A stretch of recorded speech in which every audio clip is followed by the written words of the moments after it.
All right, everybody, welcome into the Auburn Live Basketball Show. Appreciate everybody for joining us. I'm Justin Hokanson. With me, as always, Mr. JHead. What's up, man? How you doing?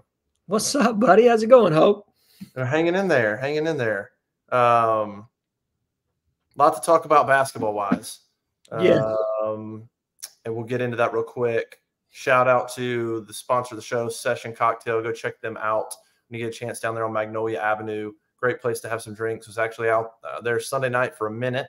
Had a little private event up there with some good drinks and stuff. So go check them out if you live in Auburn. A great time to go as students leave campus. That'll be an awesome time to go up there pretty much anytime you want. You should be good to go to get a seat and drinks and not have to wait or anything like that. If you're coming down for the basketball game, for some basketball games, and once SEC play gets going, come down there and have a drink before games, before evening games and stuff like that. But go check them out right there on Magnolia Avenue. Session Cocktails, proud sponsor of AuburnLive.com and the Auburn Live Show. All right, JHead, let's jump into some basketball chatter. Really, we just got the one game to talk about. They had a big break from Appy State to Indiana. Real quick for everybody, AP rankings came out. Auburn's not ranked in the top 25. They're 29th according to receiving votes.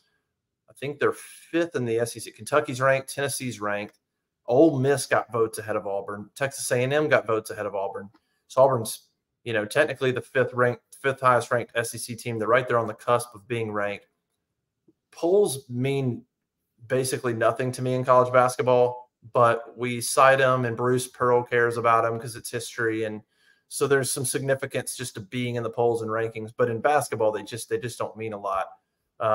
As far as ratings, where we stand as of Monday after the Indiana game, Auburn is 11th in KenPom, which is extremely strong. That makes them the second highest ranked SEC team. Tennessee's 9, Auburn is 11.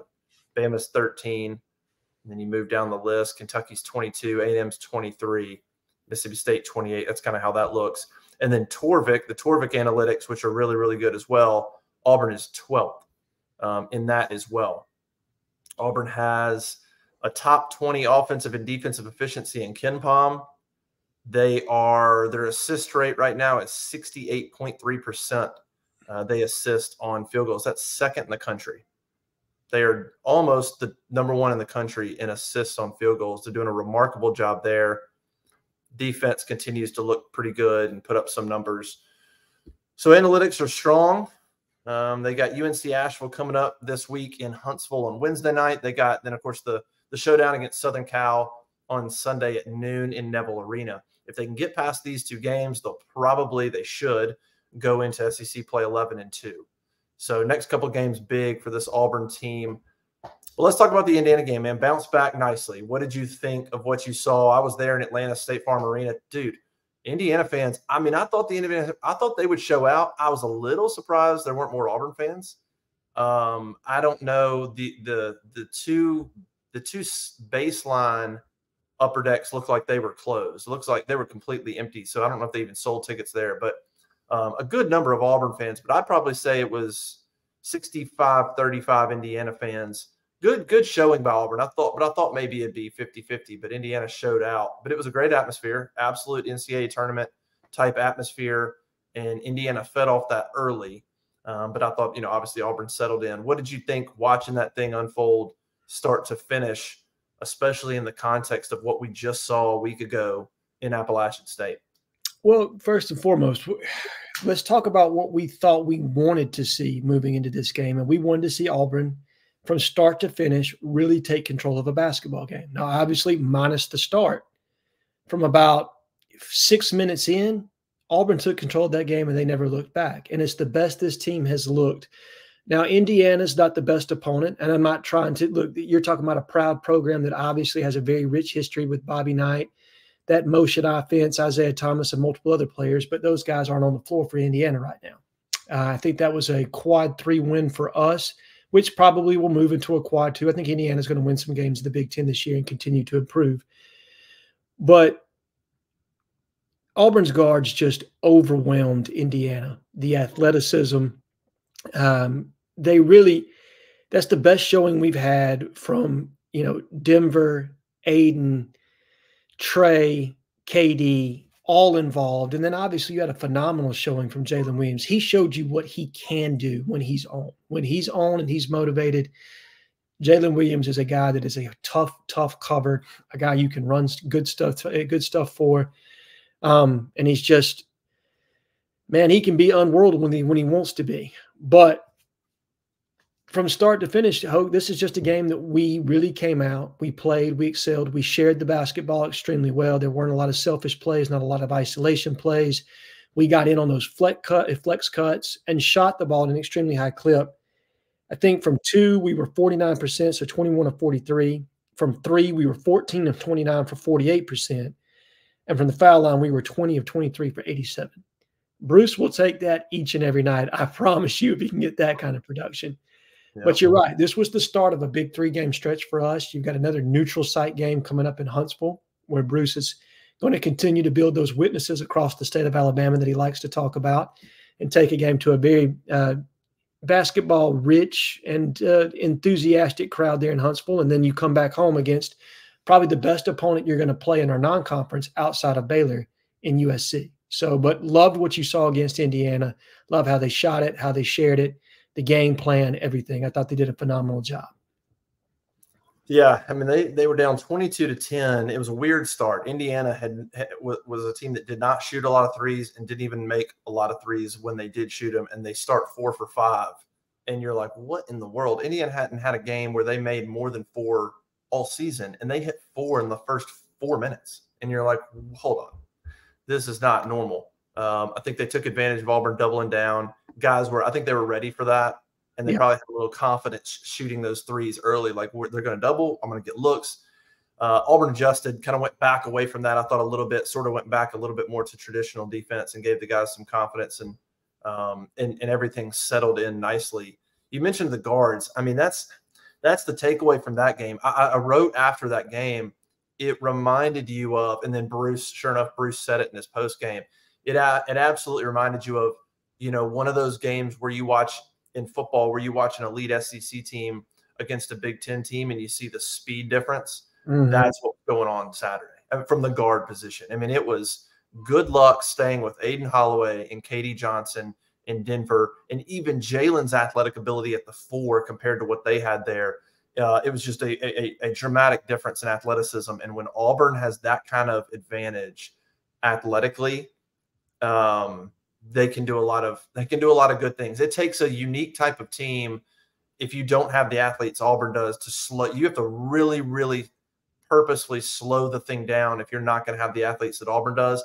And Indiana didn't really try to do that. They just tried to play their game, and Auburn suffocated them and just dominated that game. I mean, you look across 2 turnovers, which is remarkable. Well, 3, but we won't count the last one as a shot clock violation. So really 2 turnovers from Auburn in that game compared to 25 assists, which is an unbelievable number. Indiana only had 2 points off turnovers, 2.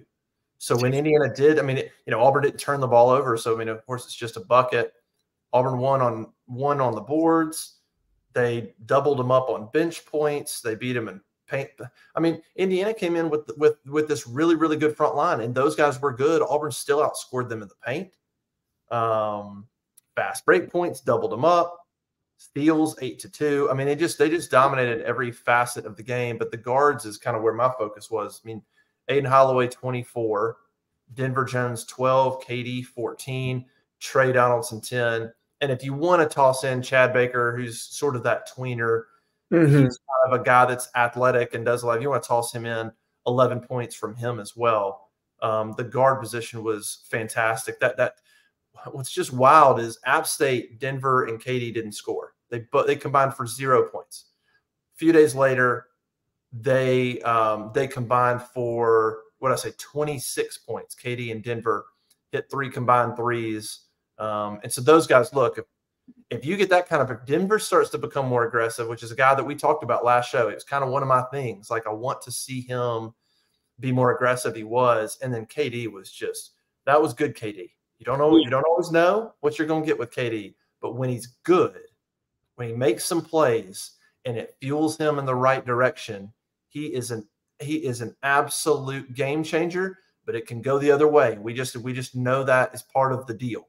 But man, he was unbelievable. It was great to see Aiden get his confidence back shooting the basketball. Yes. But I tell you a guy that's forgotten, and I wrote about him a little bit at Auburn Live when I kind of talked about 3 guys that I thought stood out this week. And there were some good choices, but my 3 guys that stood out this week, I picked Chad Baker, I picked Aiden, but I picked Trey. And if you look at what Trey did, even in that App State game, he played pretty well in that game off the bench. He played well again against Indiana. And you look up, and I think I tweeted this or posted it now. I said, if I told you an Auburn point guard led the team in 3-point shooting, and that same Auburn point guard led the team in assists per game, you'd go, well, yeah, Aiden Holloway, he's great. No, that's Trey Donaldson so far. 45% from 3 and 3.4 assists per game. Aiden's is 3.1 assists per game. Trey is I think is finding a little bit of confidence in that backup role, and I really liked what I saw from him in that game as well. Very consistent, Justin. He has been very, minus the Baylor game. And again, we talked about this. I mean, you're talking about a kid that was experiencing some real adversity in that game, coming off of his grandfather passing. But short of that, I think that Trey has been probably one of the most consistent players on this basketball team night in and night out, and can give you production that Bruce can count on. And sometimes the best ability is accountability, or, you know, dependability, right? Like being on the court, being somebody you can count on to give the same production night in and night out. I'm going to have to bring my son next time we do a show. We'll have them each peek in. But no, he's been great. And you're right that KD, to me, when he's clicking in that way and he's got the scowl going and, you know, he's in his zone and he's looking like he's getting ready to say, let me clear my throat. That's when KD's really got it going, man. And he had it. He was able to take it to the cup when he wanted to because he had the advantage on the step or off the bounce. He was able to get the step back game going. He had everything. And then, like you said, Denver got his confidence. Seeing that good shooting stroke from him, and I think it helped probably being matched up against an athlete that wasn't as to the caliber of some of the guys he's faced so far. Yeah. I don't think these Indiana guards were extremely athletic, and I think Denver kind of got comfortable. And you saw that really clean stroke of his with that 3 that he hit before halftime. And that was the quietest 24 points I think I've ever seen from Aiden Holloway. I mean, just super quiet 24. And he was a bucket, man. I mean, he really was. What did you make of Janai's game? You know, 2 points, which is for him, right? Obviously, way beyond. He's averaging 18 points a game. 2 points, 1 of 6 shooting. He did have 7 boards. He had 3 assists. He had a couple blocks, a couple steals. So he kind of did his good thing. But offensively, he was up against it. Khalil Ware was really good, 13 points, and then Renault was really good, 15 points. I mean, those guys kind of did what we thought they were going to do. Now, Auburn made it pretty difficult on Ware. He shot 2 of 8 for those 13 points. He had 8 of his 13 were free throws, 8 boards. Renault had 15 and 7.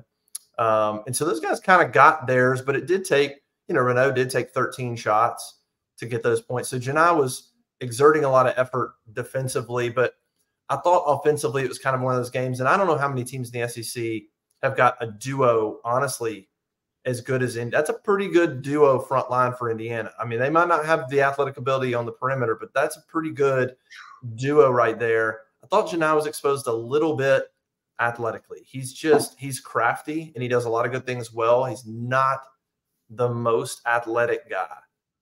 And I thought both, especially Renault, I thought those guys were pretty good athletes. And so I thought Broome struggled a little bit, pressed a little to start the second half when Indiana kind of made that run. I thought some of that was because Janai was trying to press a little bit on offense, and then he wasn't getting back on defense, and it allowed for a couple of easy buckets there. But, I mean, I guess the silver lining of that is Janai Broome, your leading scorer, scores 2 points, and you still win by 28. I mean, that's the silver lining to that is Janai did his part defensively, was a good teammate, had his struggles on offense, but then the guards explode, and you can win by 28 when your leading scorer scores 16 points under his average. You can look at it. That's probably maybe a a more positive way to look at it in terms of Auburn's depth, right? Sure, because the best teams in any conference are going to have to win in a multitude of different ways, right? Some nights, even your best player, look, Jordan's the best player I've ever seen. LeBron James, close number 2. There are nights they just don't have it, man. You know what I mean? Like it's just not there for them. And this was a night where it just wasn't there for Janai. And I agree with you. I do think the athleticism of the Indiana duo did bother him a little bit. But I think he missed some shots that he typically makes. I think he was not in the flow the way he typically is. And they did some things defensively to kind of take him out of that. And give them credit for some of the NBA sets they ran on offense, specifically down in the post, to kind of frustrate Janai a little bit. And like you said, make him exert a little bit more energy on the defensive end than maybe he's had to this point. I mean, those were 2 NBA size type bigs that he was going up against, and he was having to hold his own. So it was a tough matchup for him. I thought that he held his own in the post pretty well from a defensive standpoint. Like you said, rebounded the basketball, but it just wasn't there. But then when, like you said, you find a different way to win, that can invigorate a team, Justin. It gives them the ability to get confidence that even when our best player, the guy we've counted on the last 3 or 4 games to really carry us, doesn't have it, we can still get it done against a quality opponent, because Indiana's going to win close to 20 games. I honestly believe that. I don't think this is a team that's not going to get double-digit wins or, be in the high teens, playing in a very competitive league in the Big Ten. I mean, I think this is a quality basketball team, and you went out there and absolutely decimated them by 28 points. Yeah. On a neutral site. It wasn't at home, on a neutral site. I tend to agree with you on Indiana. I thought it was a bad matchup for them against Auburn, the same way I thought Iowa was a bad matchup last year. I mean, Auburn did the same thing. They out-athleted Iowa and ran away from them. But Indiana's they're not bad. I mean, I thought they had some moments there where they look pretty good. They'll win some games with that front line. It's crazy is rewatching the game, listening to Jimmy Dykes talk about number 32 for them, Galloway. I'm trying to look for his first name, Trey Galloway. He mentioned a couple times in the broadcast that he thought Trey Galloway was Indiana's best defender, and Auburn worked him. Name an Auburn guard, and they worked that guy. Trey Donaldson had buckets on him. Aiden had buckets on him. So that was kind of interesting to hear Jimmy Dykes talk about, hey, I think that's their best defender. And he was just getting run by Auburn's guards. So that was kind of a good thing to hear. But yeah, I think Indiana is a good ball club and will win some games. I mean, they just won at Michigan. Michigan's, maybe kind of middling this year. I'm not sure. Mm-hmm. But I like the confidence and sort of the rebound. I mean, that's one thing we didn't see at App State was bad, go through some rough patches and they couldn't overcome it. I mean, listen, they're down 12 in a heartbeat in that game, and that crowd was predominantly Indiana, and it was loud, and they were going. And they didn't flinch, and they turned that thing around real quickly, and then went on a massive – I mean, to turn a 12-point deficit with 13 minutes to go before halftime into an 18-point lead at halftime was incredible. And I was even rewatching. It wasn't just that. I mean, they chipped away, I think, in the last probably 6.5 minutes of that first half, Auburn scored like 30 points. Yeah. They had chipped all the way back, but it was still like 26-22 or 30-26 with maybe four minutes or something like that. And then Auburn just hit that burst again. And so you see the offensive ability of this team that you hope there will be some consistency. There's going to be games where they're going to struggle. Everybody does. Everybody has games where they don't shoot the ball that well. You hope with this many weapons, though, that it's very rare where something like App State happens, or whatever it might be. But man, that many guys that can put a bucket in, and they just fed off each other. Man, they were just selfless basketball, feeding off each other in that game. It was good stuff. I saw some good leadership moments from some guys, from Chad Baker, who I'm really growing to like. His energy, and he's a little crazy, but I'm seeing what Bruce is seeing when Bruce talks about his high basketball IQ. You can see it if you watch him. Yeah. Watch some passes he makes. Watch decisions he doesn't make. Just kind of watch him play, and he's pretty under control. He generally makes good decisions. You don't see a bunch of forced shots from him. You don't see bad passes from him. And a guy like that coming off the bench, he's really quickly becoming the glue guy off the bench and kind of that cog in the wheel of, because there's a big debate right about SEMO. Why is it people on Twitter, people on our message board, why aren't they starting Chad Baker ahead of Chris Moore? And yeah, I get it. Chris Moore pretty much doesn't score. But it's about, with this many guys that play, it's about mixing and matching and sort of finding the best. And I think he's looking at it going, I'm starting Aiden, I'm starting Janai, I'm starting Jalen, I'm starting Denver. Do I want Chris Moore playing with those guys, or do I want Chris Moore playing with KD, who you don't know, or or Trey, or do I want Chris Moore playing with Dylan? So he's. I think the mix and match works. Start your experienced guy. He's going to come out and do the right thing. He's surrounded by other guys who can produce and score. Then you come off the bench with Chad Baker with a high basketball IQ. You pair him with Trey Donaldson, who I think is a smart player, and KD, and so you kind of balance that out a little bit.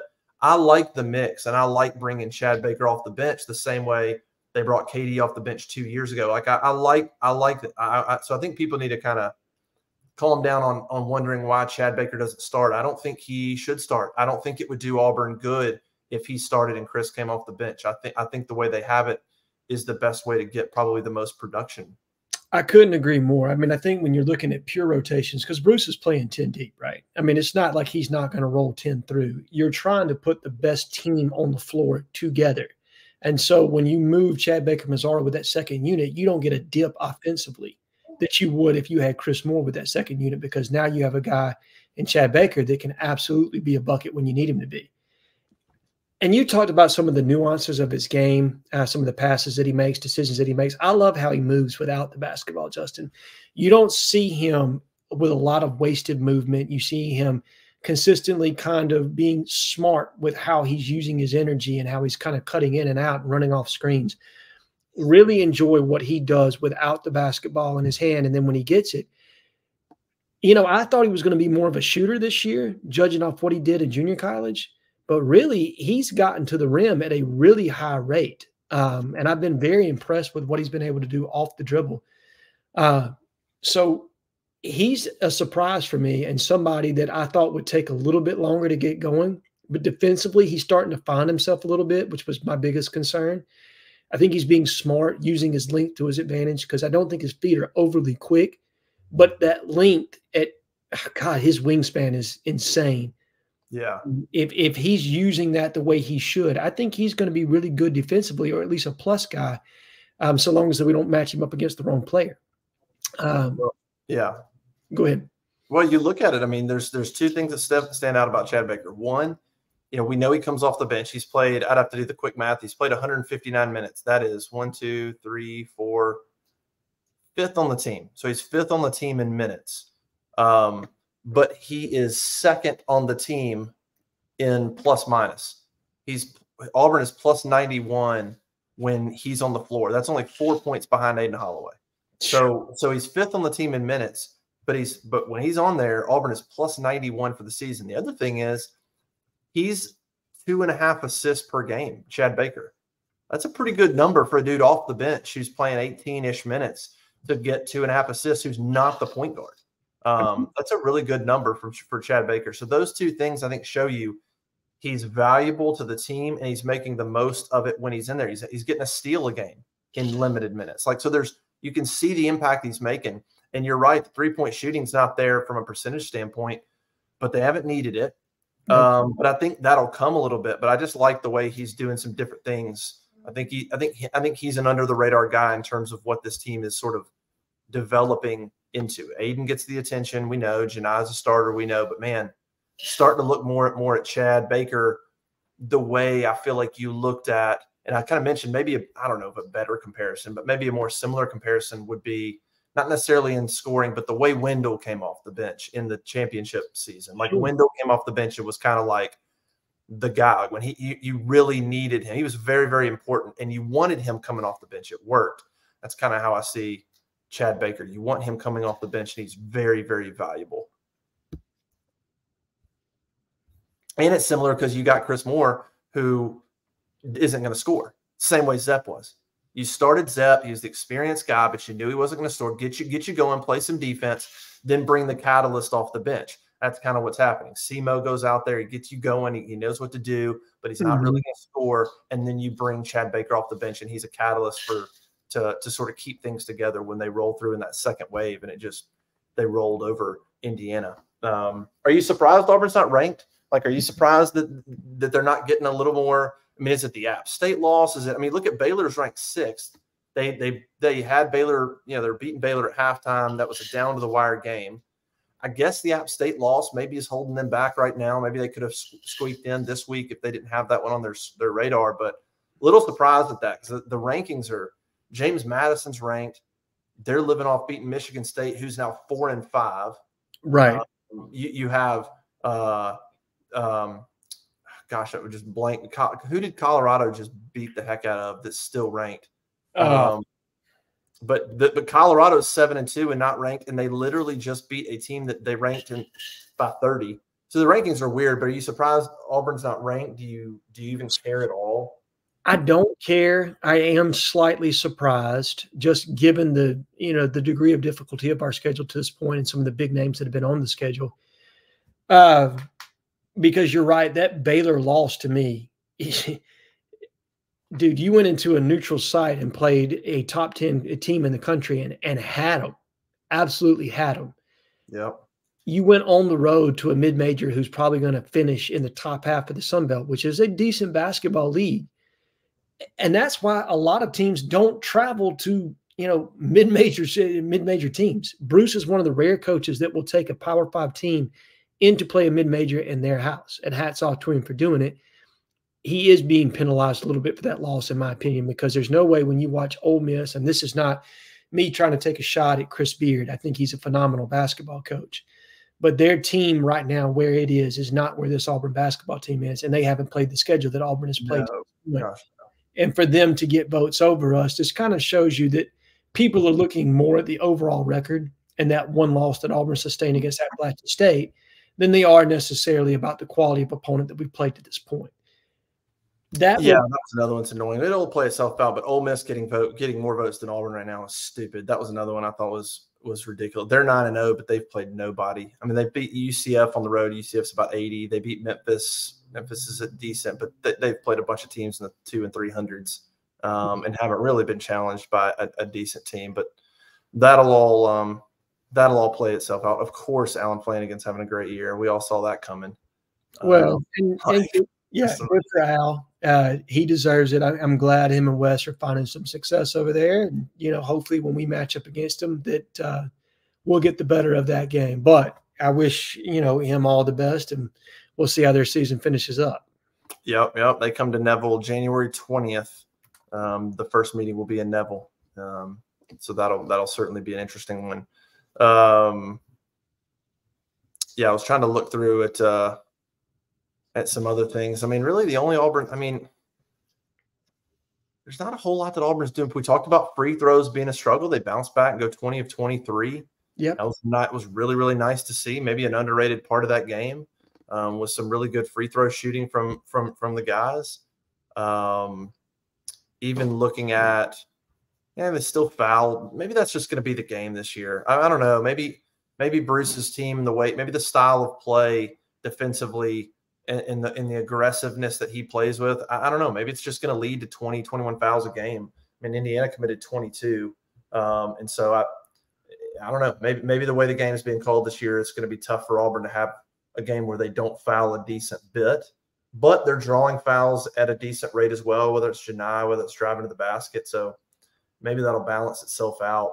But man, a lot of good things from that Indiana game to take into UNC Asheville and USC. What do you think about, because we won't talk again until after USC, UNC Asheville, just so people know, they are 196 in the Torvik rankings. Yep. I'd have to find them in let's see real quick in KenPom where they are. Probably these are really close, generally pretty similar. Let's see where UNC Asheville is. And of course, I probably won't even be able to find them. Where are they? Where are they? UNC Asheville. I don't know. I can't find them.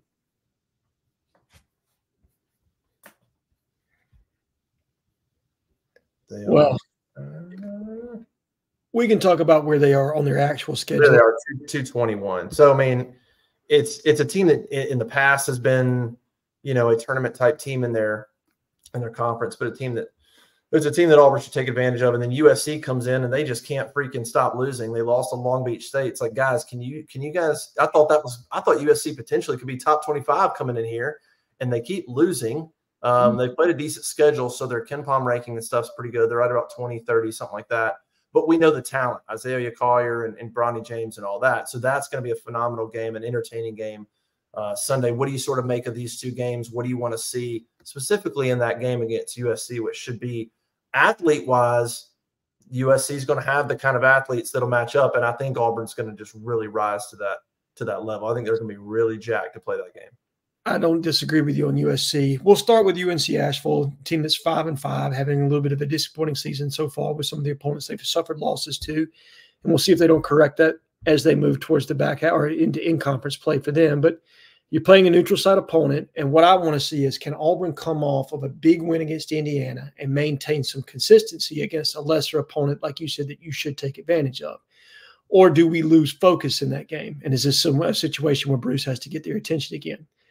So what I want to see is start to finish, not even have that start that you had against Indiana, start to finish, take it to this team, win by double digits, win comfortably, win the way you want to, let Janai get his touches, see if you can continue to shoot with consistency from the outside, continue the ball movement that you saw in the Indiana game and really the unselfish play. And then you hit the nail on the head with USC, Justin. Athlete for athlete, this is going to be a very good matchup for us as far as what you're going to see in the SEC. This is the kind of team you're going to measure yourself against as far as where you stack up in the league.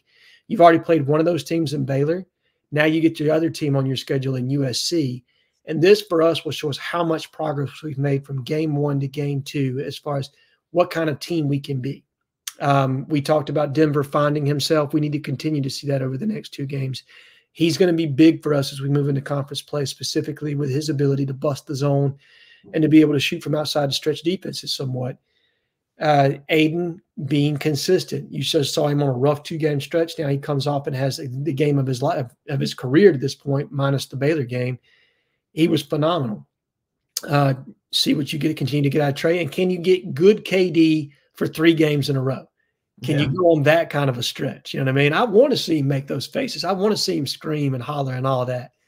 He was giving it to the Indiana bench, man. He was giving it to them. He was screaming at them, "This is my city." I mean, that dude was popping his jersey. I'm sure they're like, "What? This guy is insane."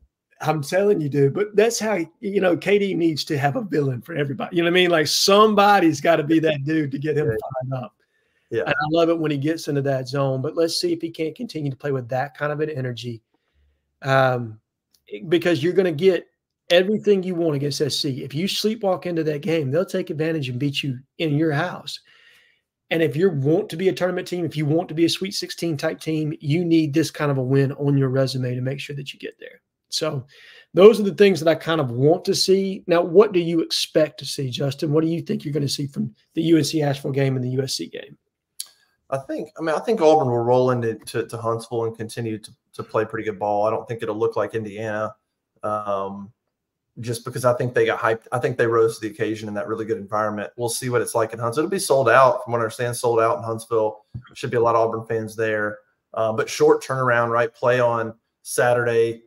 You come home, they'll practice Sunday, Monday, go up there, play on Wednesday night. So it's kind of like an SEC turnaround. I think they'll handle their business there and win that game. My focus is sort of on USC. And kind of looking at what's going on with USC. They're a little turnover prone. They're 242nd in the country in turnover percentage. So maybe that's something that's hindered them a little bit. They're a top 30 offensive team and a top 50 defensive team. So their numbers aren't that bad. They got a 2-point loss to Oklahoma. You saw what Oklahoma just did to Arkansas. Oklahoma's a good team. I think Oklahoma's now in the top 25. So that's one of USC's losses. One of the other USC losses is a 13-point loss to Gonzaga, who's also ranked. So 2 losses to top 25 teams. Auburn can't even say that. They came with Baylor, but not App State.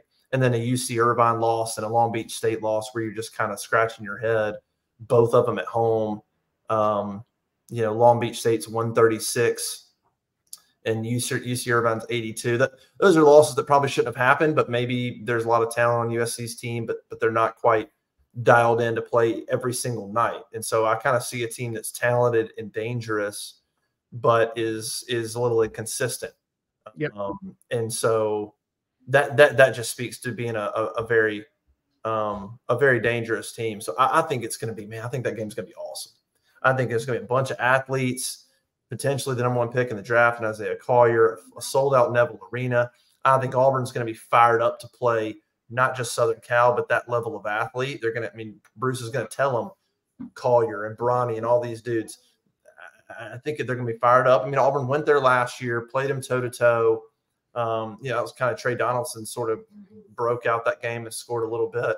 Auburn barely lost that game. So I like Auburn's chances, but, man, it should be a really, really fun – it should be a really, really fun atmosphere. And they just got to get through these next two.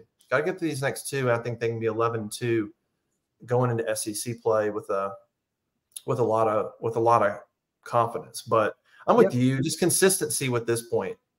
Consistency at this point is kind of what I'm looking for with this Auburn team. You're looking for signs of growth from a maturity standpoint and a consistency standpoint. You know the talent's there, the shooting's there, but you bounce back from App State. Can you start to put it together a little bit more consistency? I mean, that was one of the things Bruce talked about earlier in the year was these bad halves of basketball, like the second half of Alabama State or Alabama A&M. Bad second half of defense against Baylor, where you give up 50-something points. And you've had a little bit more consistent. Even though they lost App State, they played pretty good defense in that game. They just needed some shots to fall. I think they're showing more consistency. But I think that's what you want to start to continue to see before SEC play is, okay, for the most part, they're developing into a pretty consistent team, kind of know what you're getting. Point guards are starting to play a little bit better. You want to keep watching Aiden and Trey and how they're growing, and are they going to be able to handle running a team in the SEC, things like that. But, man, that Indiana game was a great time. Bruce told Mike Woodson afterwards, it's about as good as we can play. Which is, like, hey, I don't know to tell you, man, that's like as good as we can play. And Mike Woodson was really gracious as well. Like, hey, y'all had it tonight. Yep. Good coach. I mean, NBA former head coach, runs a lot of NBA sets, really good basketball coach in his own right. And you're right. He was very gracious with how he talked about Auburn and how we performed in that game. And so I'm going to be kind of cheering for Indiana a little bit, and not just because it makes us look better, obviously, but because of the way they handled that situation in the class with which they played with. Yeah. All right. Well, we'll see how Auburn fares this week. If they can get through this week, like their chances heading into SEC play with a really, really good record. If you get a chance, man, if you can come down, anybody's listening, if you can find tickets to that game on Sunday, I'd try to come. I think it'll be a really, really entertaining game. That'll be a high-level SEC kind of game there. And after that, Auburn's got they have 10 days off, I think. Let me see. They play USC on the 17th.